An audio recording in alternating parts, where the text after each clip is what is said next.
সবচেয়ে বড় অভিযোগ ছিল একাধিক ব্যক্তির কাছে একই নম্বরের সচিত্র ভোটার পরিচয়ের সন্ধান পাওয়া।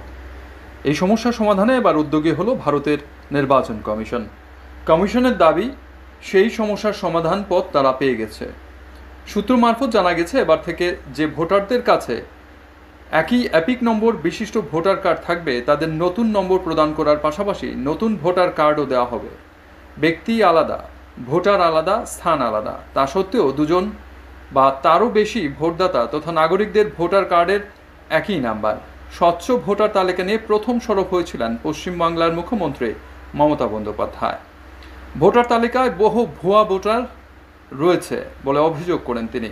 অভিযোগ ছিল, অন্য রাজ্যের ভোটারদের নাম বাংলার তালিকায় ঢোকানো হয়েছে, আবার এক ব্যক্তির একাধিক জায়গায় নাম রয়েছে বলে অভিযোগ করেন মুখ্যমন্ত্রীর অভিযোগ ছিল, একই নম্বরের ভোটার কার্ড একাধিক ব্যক্তিকে প্রদান করা হয়েছে।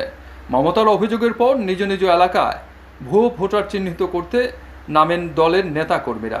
বহু ভোটারের সন্ধান মেলে। দলের তরফে সংসদীয় প্রতিনিধি দল কমিশনে গিয়ে অভিযোগও জানিয়ে আসে। এরপরই নড়েচড়ে বসে কমিশন।